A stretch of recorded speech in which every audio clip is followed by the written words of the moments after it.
최근에 전국을 경악하게 한 사건이 있었습니다. 경북 구미시의 한 아파트 물탱크에서 시신이 발견이 된 건데요. 해당 아파트 주민들은 이 사실을 까마득하게 모른 채 그 물을 식수로 마셨답니다. 수돗물을 틀 때마다 구취에 시달렸던 주민들, 그 원인이 물탱크 속 시신이었다는 사실을 알게 되고 현재 심한 정신적 트라우마에 시달리고 있는데요. 이 사건이 세상에 알려진 이후에 과연 우리 집 그리고 우리 아파트 물탱크는 과연 안전한가 이렇게 걱정하시는 분들 참 많으실 겁니다. 실제 아파트 옥상의 물탱크를 제대로 관리를 하지 않으면 대형 인명사고를 유발할 수 있다는 우려의 목소리가 나오고 있는데요. 대책은 없는지 살펴보겠습니다.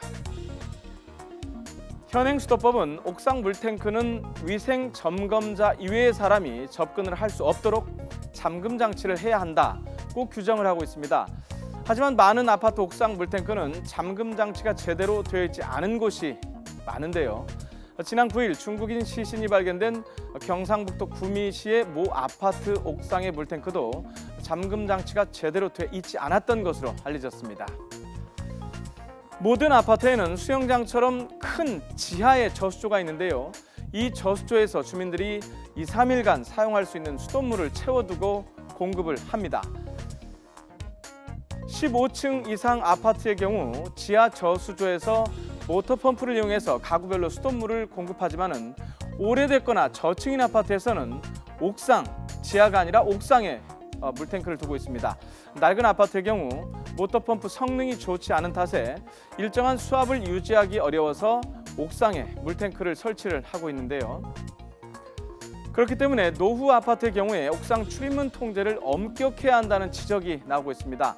물탱크에 농약 같은 독극물을 살포하는 등 범죄에 악용이 될 위험성이 있다는 건데요.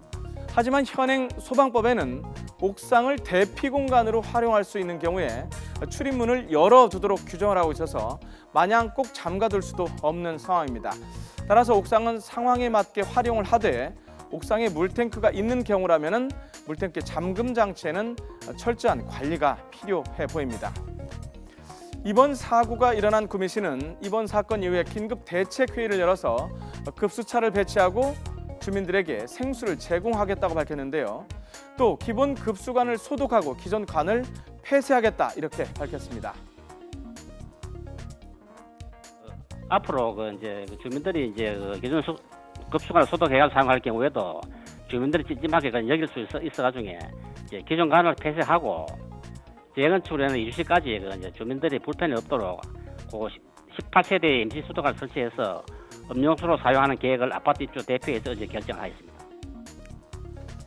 이렇게 지자체 구미시 차원에서 대책을 마련하긴 했지만 주민들이 받은 충격은 쉽게 잊히질 않을 겁니다. 또 이번 일을 계기로 해서 시민들의 건강과 직결된 일인 만큼 전국적으로 물탱크 관리에 철저한 노력을 기울여야 할 것 같습니다.